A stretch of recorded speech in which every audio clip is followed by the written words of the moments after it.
As Heathrow staff are allowed to wear free Palestine badges, has Britain become a hostile environment for Jewish people? Be asking for the removal of the Ukraine flag in solidarity with the Ukrainians. Because maybe you could argue it's creating a hostile environment for Russians living in the UK, which is a ridiculous argument. Why this foreign country is dictating the rights of British citizens on British soil? Your logic is very poor. Palestinian flag is different from all other flags. It symbolizes the destruction of the state of Israel. It symbolizes Palestine. Those who wave that flag, it's the terror flag. It is the flag which means no Israel. And that is what is so offensive to so many UK Jews. And that shows, unfortunately, how sick-minded you are.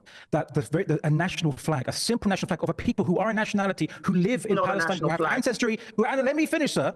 It shows how sick-minded you are, that the very existence of their flag is an anathema to you. Abdullah, as Heathrow staff are allowed to wear free Palestine badges because apparently it informs travellers they can speak Arabic. First I've heard of that. Has Britain become a hostile environment for Jewish people? Co-founder of the Muslim debate initiative, Abdullah Al-Andalusi, takes on the chair of the National Jewish Assembly, Gary Mond, next. This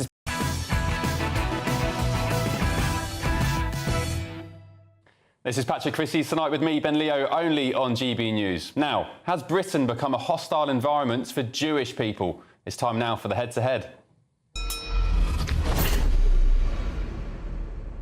And Heathrow Airport is at the centre of an anti-Semitism storm tonight after bosses claimed that security staff wearing pro-Palestine badges, here they are on the screen now, are allowed to do so because it lets travellers know they speak Arabic. So this comes after a Jewish passenger travelling through Heathrow was subject to a security check by a female employee wearing the controversial badge. When the passenger complained, Heathrow's customer support department responded with the following statement. They said, "We can confirm that no nationality, religious or political items can be worn by any Heathrow staff. The exception is that if a person speaks a language from a certain region as a secondary language, the flag representing the country would be present, which is provided by Heathrow Airport. This is not a compulsory requirement to display this information and is at the staff member's discretion so that foreign travellers may know who to approach should it be easier to communicate in their own language." But that sparked fury among Jewish groups, with the director of UK Lawyers for Israel, Caroline Turner, saying the effect of the security staff wearing the flag is to create an intimidating, hostile and offensive environment for Jews and Israel supporters. So tonight I'm asking, has Britain become a hostile environment for Jewish people? First, going head-to-head on this are the co-founder of the Muslim debate initiative, Abdullah Al-Andalusi, and the chair of the National Jewish Assembly, Gary Mond. Good evening to you both. Gary, let's start with you. Is there a hostile environment in the UK for Jews? I think I know the answer. So it's definitely the situation's got worse and worse. And the incident you've just described was absolute insanity. Have you ever seen anyone wearing a French badge or a German badge? But I gather in the last few hours, Heathrow Airport has backtracked and Caroline Turner of UK Lawyers for Israel has won her battle and these badges are going to be stopped. Okay. But yes, the situation has become absolutely appalling in so many different areas of life for Jews in the aftermath of the 7th of October. OK, Abdullah, so Heathrow have already backtracked. They said, no, that was wrong. Why would that person be wearing a Palestinian badge at an airport? Well, firstly, Palestine is recognised by 145 countries around the world as a state. So hence, if you can wear a state flag on yourself to represent the language or the dialect. But in light of the current situation, why would they choose to do that? So then should we also ask for everyone to not display their Israel flags? Because in light of the current situation, especially when they've been accused of plausibly committing genocide by the International Criminal Court, we should then more so ceasing and putting up flags of Israel, including one in Sheffield Council. What is a foreign flag doing flying in England or in a I think that's wrong as well. On state property. And also, I think that, UK Lawyers for Israel, why not UK Lawyers for UK?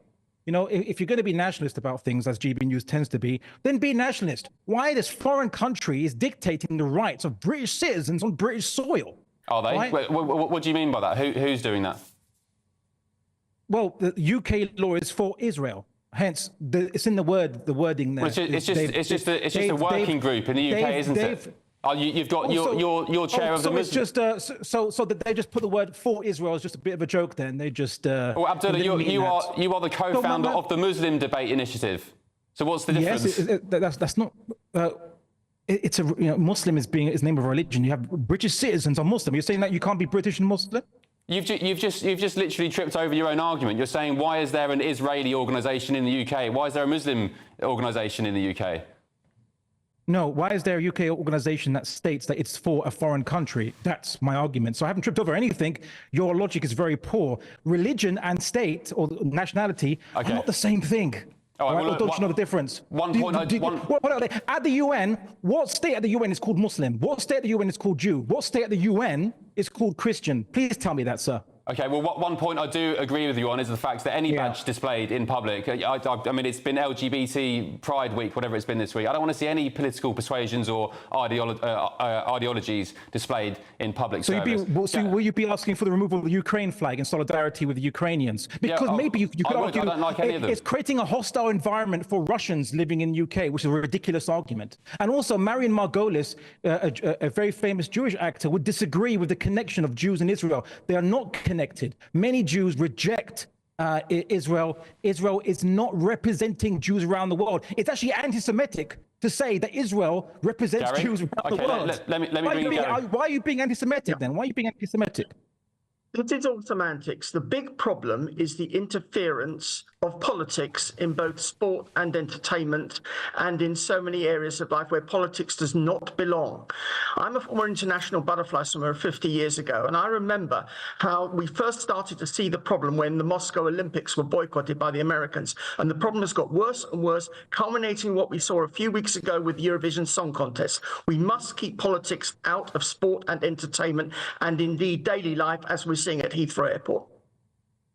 Well, look, the issue is that Zionists are offended by the very existence of Palestinians. And anyone that recognizes Palestine, they're so warped in their mind, those who hate Palestine, to see the Palestinian flag, that when they see it and they react like this, it just shows you how really intolerant they are. Imagine how the Palestinians live under the rule of people who hate to even see their very existence, who hate to see their flag, such that they will raise issues with it, and they will deem to be offended by the existence of a simple flag of a nationality. Palestinian flag is different from all other flags. It symbolizes the destruction of the state of Israel. It symbolizes Palestine. Everybody who goes on those marches on Saturdays, they're not arguing for a two-state solution. They are arguing for the destruction of the state of Israel. Those who wave that flag, it's the terror flag. It is the flag which means no Israel. And that is what is so offensive to so many UK Jews, many of whom, in fact, most of whom are fervent Zionists. Okay, and that shows, and that shows, unfortunately, how sick-minded you are. That a national flag, a simple national flag of a people who are a nationality, who live in Palestine, who have ancestry, and let me finish, sir.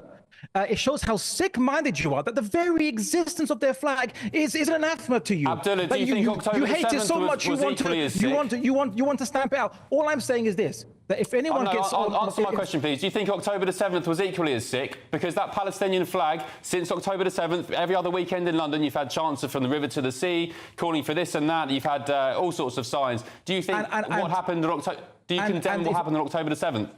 Well, it's not even related to the topic, but if every human life is sacred and precious, and the 1,000 lives, or 1,200 lives died on October the 7th, then what Israel did is 40 times worse than October the 7th, because they killed 40 times more human beings than even Israeli secret intelligence agreeing to those figures. Over a period, over a period of 8 months. But guess what, right? When the Nazis were bombing London over 4 years, they killed far less British people in London. No, they didn't. Than Israel did. Yes, 20,000 dead. 20. No, I'm saying, look at the likes of you look at the likes of Dresden, and also you're quoting Abdullah. You are quoting Hamas figures. Nazis bombing London with indiscriminate bombs over 3 years only killed 20,000 people. That was when they tried to kill maximum damage with indiscriminate weapons. Israel, with precision weapons, has killed twice as many people as the Nazis killed in London during the Blitz. You're quoting figures from authority run by terrorists who raped and killed their way through Israel. Israeli newspapers have reported that even the Israeli intelligence service has accepted it, because in previous conflicts, the figures usually reported are actually accurate. In all the previous conflicts, they've always been generally accurate, so they take it. Okay. Right? So that's poor argument. I think what you haven't highlighted is we're running out of time. When Israelis go, if Israelis males of military age go through running out of time. our airports, Abdullah, Gary, they should be subject to some sort of search because they come from a war zone. Because they come from a war zone and they've been part of a militant group.